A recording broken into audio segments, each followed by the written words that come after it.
دنیا میں دو بڑی طاقتیں ہیں جو اس وقت تیسری ورلڈ وار کی طرف دنیا کو لے کے جا رہی ہیں.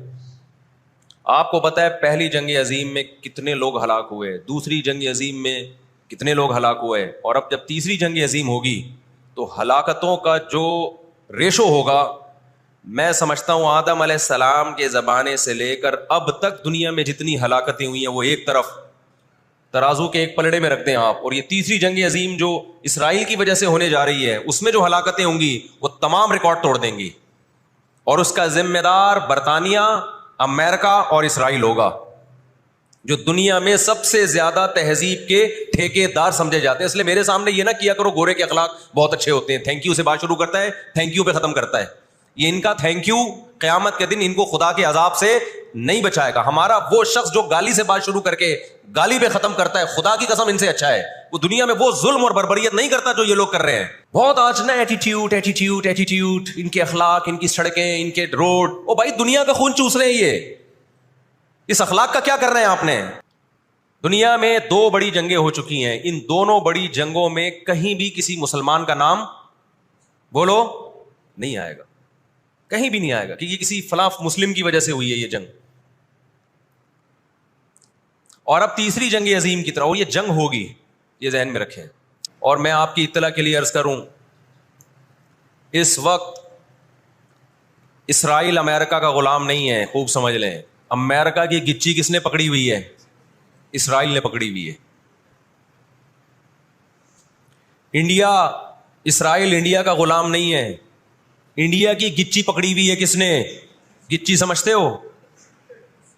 گچی یہاں سے پکڑ کے نا بندہ ہل نہ سکے.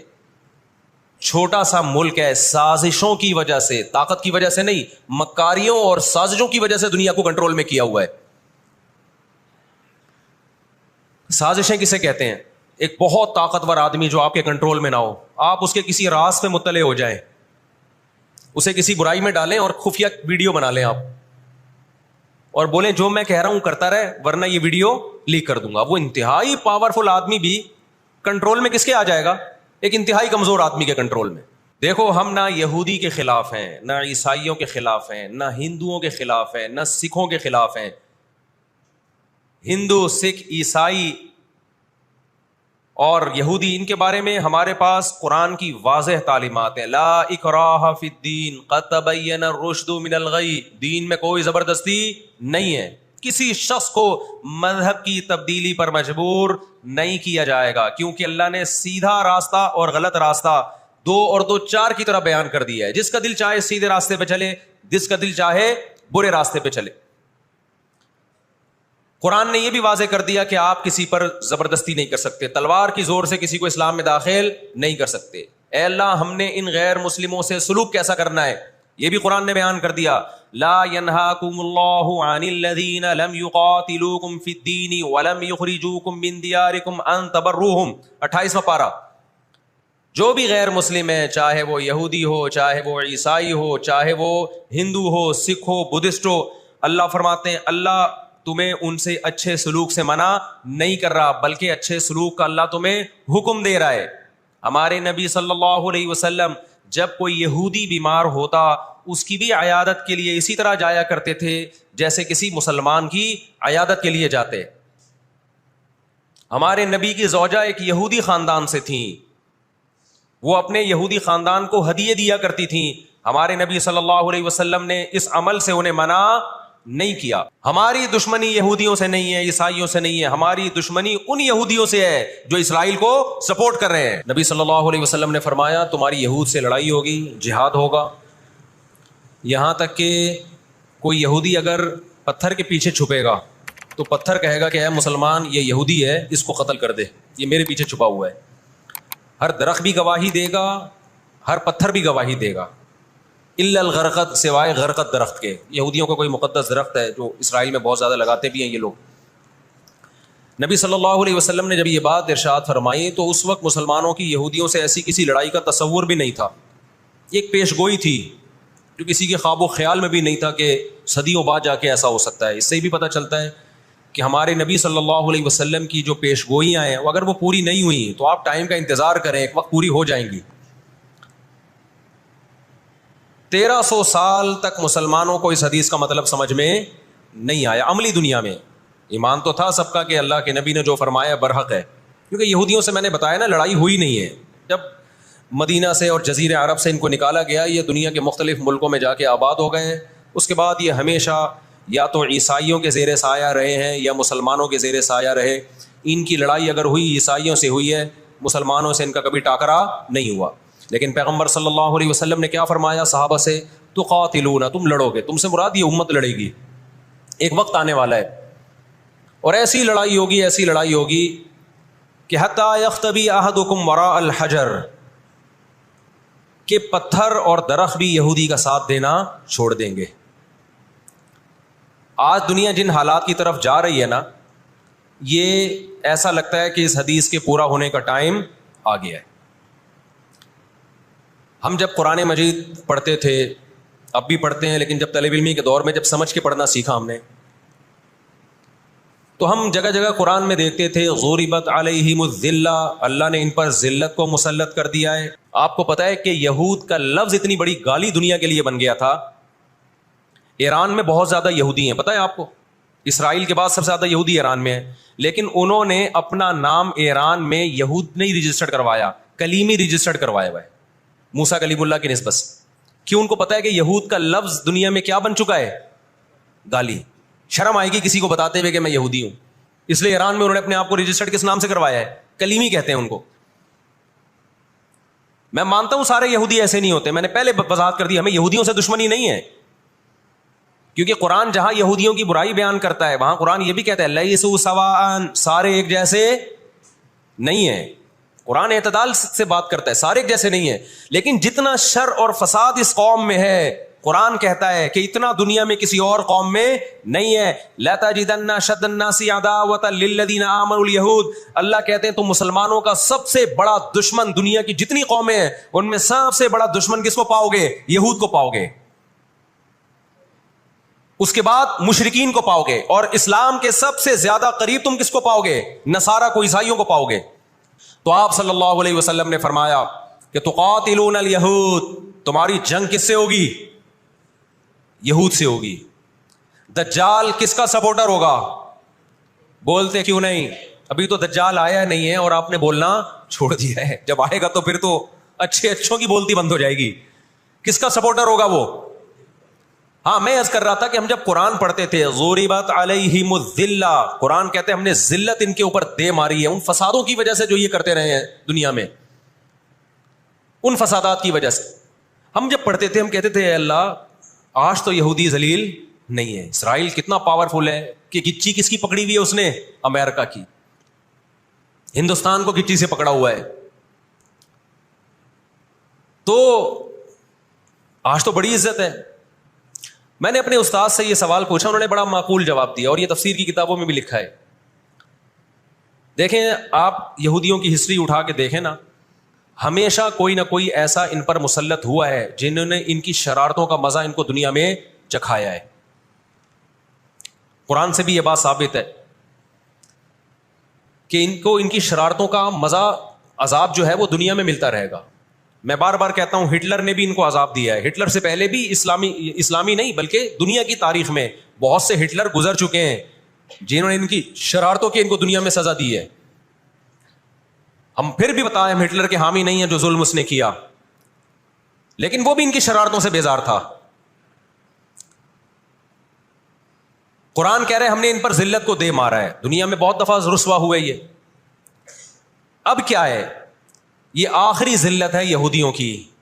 آپ کو معلوم ہونا چاہیے جب دنیا میں کسی کو بہت زیادہ ذلیل کیا جاتا ہے نا تو پہلے اس کو عزت دی جاتی ہے. کسی کے گلے میں آپ جوتوں کا ہار پہنا دو, یہ بھی ایک ذلت ہے. اور ایک طریقہ یہ 3 پیس سوٹ ٹائی میں آپ اس کو صدارت کی کرسی پہ بٹھائیں اور پھر آپ اس کو جوتوں کا ہار پہنا دیں. بتاؤ کون سی بڑی ذلت ہے؟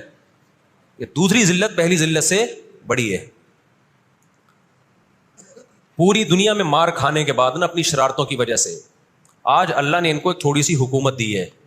ایک چھوٹا سا کنٹری, آپ اگر اسرائیل کو نقشے میں دیکھیں گے تو کراچی بھی بڑا ہے اسرائیل سے. اتنا چھوٹا ملک, اتنا چھوٹا ملک, اور تعداد بھی بہت تھوڑی. اللہ نے انہیں کچھ وقت پنپنے دیا ہے. اللہ نے کہا ٹھیک ہے, تم دنیا تمہاری آخری شرارت دیکھ لے, اس کے بعد جو میری طرف سے تم پہ مار پڑنے والی ہے, اس کے بعد قیامت تک تم دوبارہ اٹھنے کے قابل نہیں رہو. یہ آخری ذلت کا انتظام ہو رہا ہے یہود کا. اور جو فائنل میچ ہوتا ہے نا وہ شاندار ہی ہوتا ہے. کیا خیال ہے؟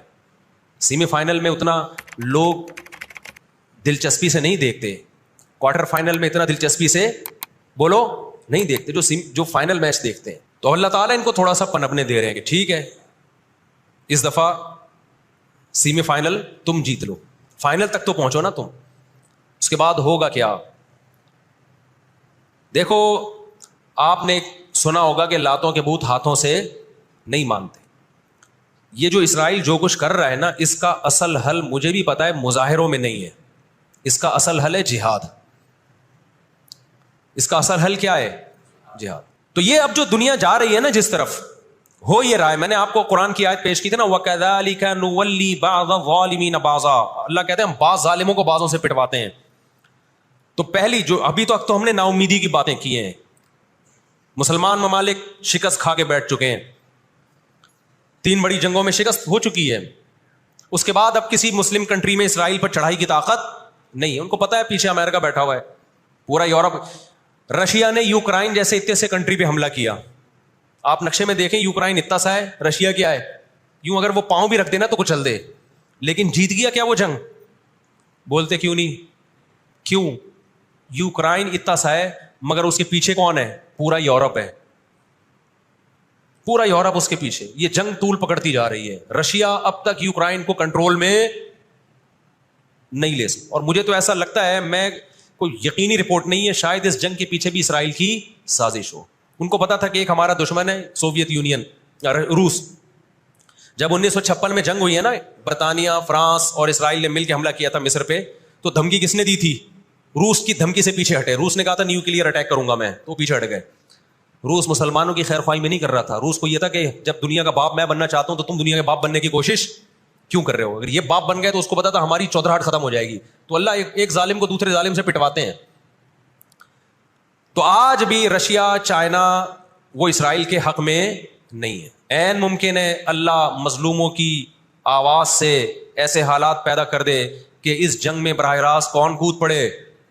سوویت یونین کود پڑے. اور اگر سوویت یونین اس جنگ میں کود پڑا جس کے پورے چانس لگ رہے ہیں, تو پھر یہ تیسری جنگ عظیم کی طرف معاملہ جائے گا. اور پھر دنیا میں جو تباہی ہوگی نا, تباہی ہوگی وہ میرے اور آپ کے تصور سے بھی زیادہ ہے. کیونکہ اب تلواروں سے یا صرف ہوائی جہازوں سے جنگ نہیں ہوتی, اب سب کے پاس نیوکلیئر ہتھیار ہیں, اب ایٹم بم چلیں گے. آج اگر دنیا انسانیت پہ رحم کھانا چاہتی ہے, آج اگر امریکہ, برطانیہ, جرمنی, فرانس جو دنیا کے لیڈر کہلائے جاتے ہیں, آج اگر یہ چاہتے ہیں کہ انسانیت کو تباہی سے بچائیں, ان کو کس کا ہاتھ روکنا ہے؟ جو اصل ظالم ہے نا یہودی, اس کا ہاتھ روکنا ہے. تو آج اگر یہ اسرائیل کا ہاتھ زبردستی روک لیتے ہیں تو دنیا بڑی تباہی سے بچ جائے گی.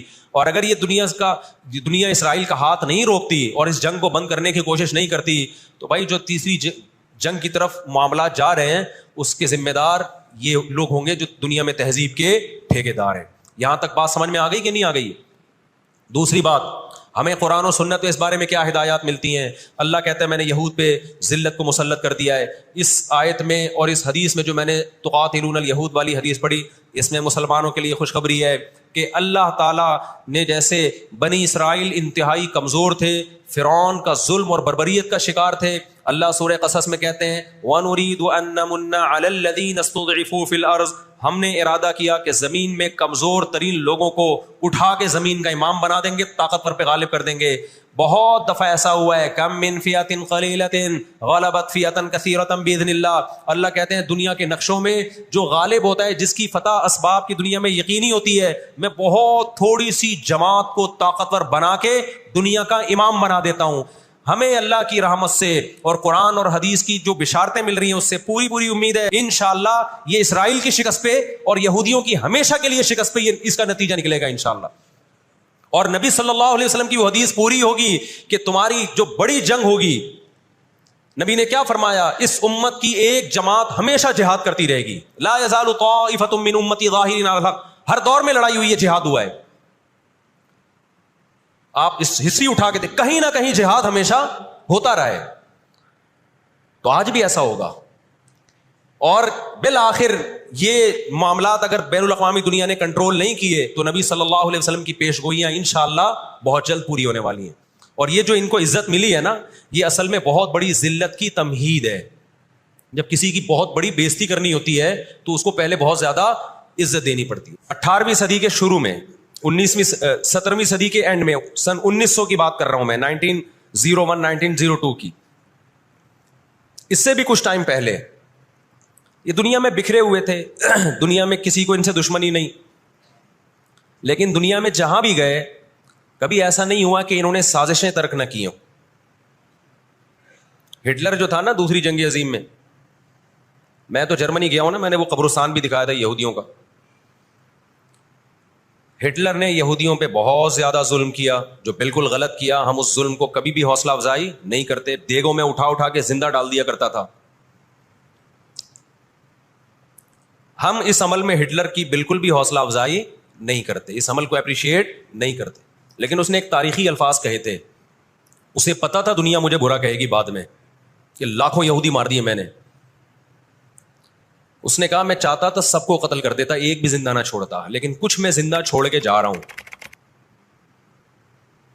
تاکہ دنیا جب مجھے یاد کرے گی نا کہ یہودی ظالم تھا تو دنیا کو پتا چلے گا کہ میں نے ان کو قتل کیوں کیا. کچھ چھوڑ کے جا رہا ہوں, یہ چین سے نہیں بیٹھیں گے, دیکھنا کرتے کیا ہیں یہ. آج ہٹلر زندہ ہوتا, ہٹلر اگر آج زندہ ہوتا, دنیا کہتی کہ تو بندہ ٹھیک نہیں تھا لیکن بات ٹھیک کر کے گیا ہے. اب دیکھو یہود نے بڑی ایمانداری سے بزنس کیا کہ ہم ایسی پروڈکٹ مارکیٹ میں بیچیں گے جو ایک نمبر ہوگی, اور بہت ساری سازشیں بھی کی. ایسی سازشیں ہوئی ہیں, انہوں نے دیکھا کہ جو مسلمان کمپنی بہت زیادہ آگے بڑھ رہی ہے نا, آپ کو یاد ہے پولکا کمپنی, ایک پولکا کے ہم آئس کریم کھایا کرتے تھے بچپن میں, عیدی ملتی تھی. ایسی بڑی بڑی کمپنیوں کو جب دیکھا نا ترقی کر رہی ہیں, منہ مانگی قیمت دے کے خرید کے بند کر دیا کہ ایک دفعہ انویسٹ کر دو, اچھا خاصا لگا دو پیسہ, لیکن ان کو آگے نہیں بڑھنے دو. اس کا نتیجہ یہ نکلا کہ دنیا غلام بنتی چلی گئی. اکنامکلی کس کی غلام بن گئی؟ آج امریکہ اسرائیل کو غلط کہہ کے بھی کس کا ساتھ دیتا ہے؟ مجھے یاد ہے چند سال پہلے امریکی صدر نے بیان دیا تھا اسرائیل نے یہ غلط کیا ہے, یونائٹڈ نیشن کے لاء کی پابندی نہیں کی ہے, لیکن ہم پھر بھی کس کے ساتھ ہیں؟ پورے الفاظ بتا رہا ہوں میں, پھر بھی ہم کس کے ساتھ ہیں مانتے ہوئے. اس کو پتا ہے, وہ اس کی مثال وہ 50-50 میں ایک آیا کرتا تھا نا, 50-50 میں ایک کلپ وائرل ہوا ہے کہ کمنٹری ہو رہی ہے کہ سلیم اللہ بہت اچھا کھیل رہا ہے اور کلیم اللہ تو کھیل ہی نہیں رہا.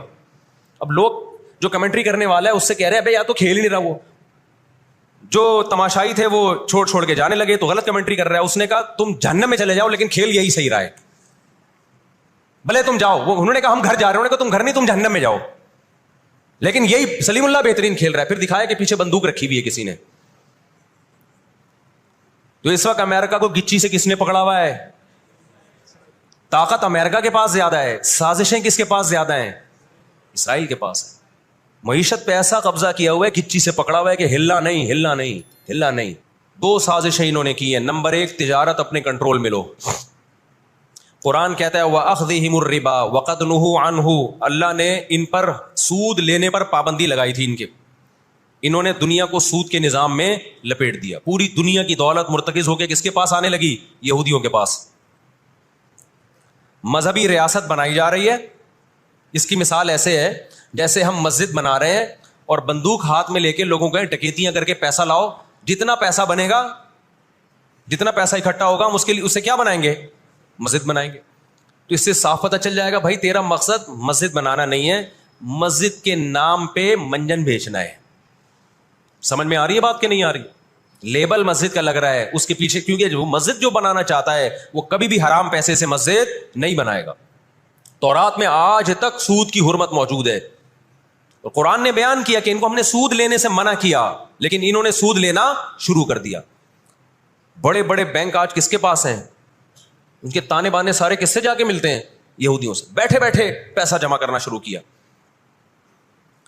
تبھی تو میں کہتا ہوں یہ جو بڑے بڑے جنرل اسٹور بنے ہوئے ہیں نا, مال بنے ہوئے ہیں, جو بینکوں سے سودی قرضہ لے کے کروڑوں روپے پھونک دیتے ہیں, اس کے بجائے نا اپنے ان غریب دکانداروں کے پاس جایا کرو جو اپنے باپ کی کمائی سے, وراثت کے پیسوں سے دکان بنا کے بیٹھے ہوئے ہیں.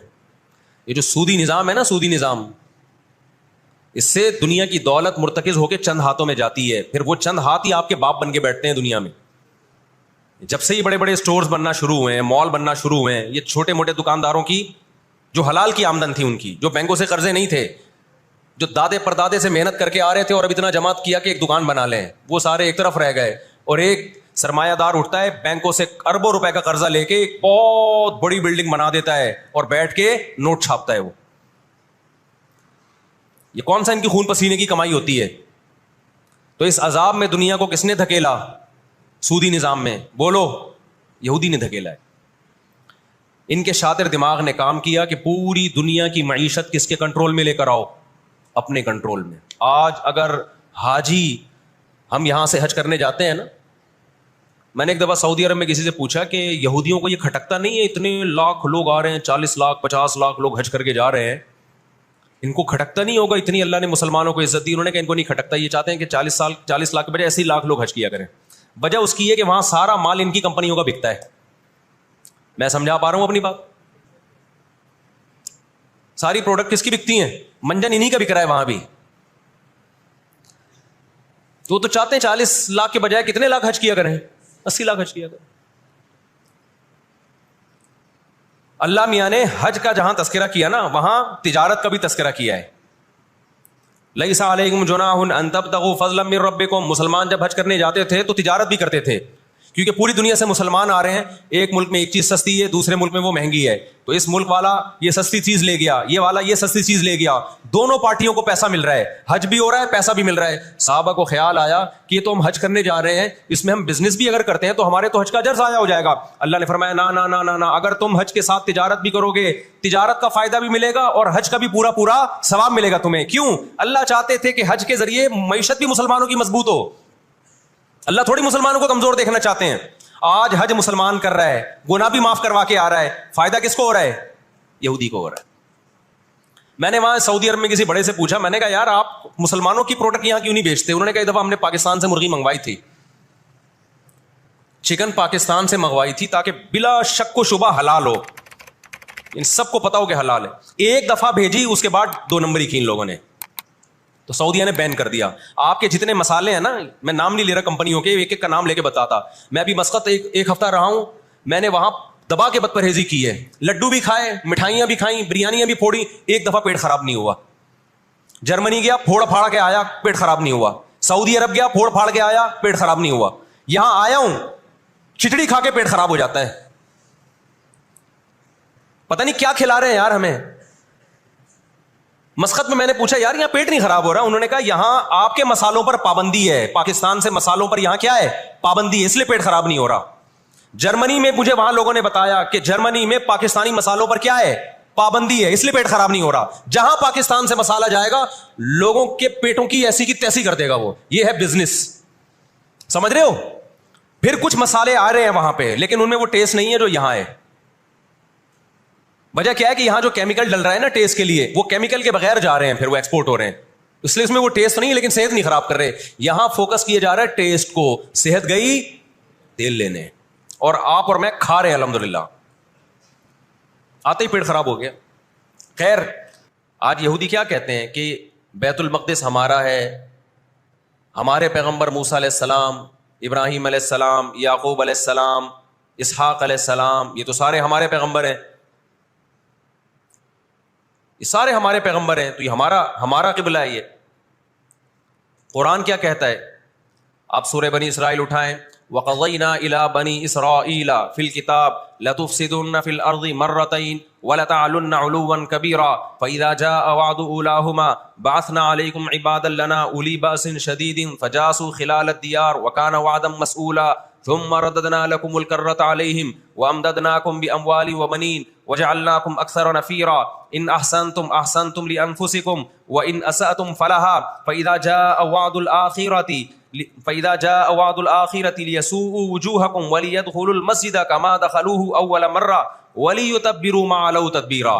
اللہ کہتے ہیں ہم نے تمہیں 2 چانس دیے بیت المقدس میں, 2 چانس, 2 دفعہ ہم نے تمہیں بیت المقدس پہ غلبہ عطا کیا, لیکن جب تم نے بدعمالی کی, تم اپنی تاریخ اٹھا کے دیکھو, 2 دفعہ تمہاری بیت المقدس میں دھنائی ہوئی ہے, 2 دفعہ تمہاری پٹائی ہوئی ہے بیت المقدس میں, اور وہ تمہاری بدعمالیوں کی وجہ سے ہوئی ہے. تو یہودیوں کے ہاتھ سے جو بیت المقدس نکلا ہے وہ ہماری وجہ سے نہیں نکلا, وہ کس کی وجہ سے نکلا ہے؟ ان کی اپنی ناشکریاں اور اپنی بدعمالیوں کی وجہ سے نکلا ہے.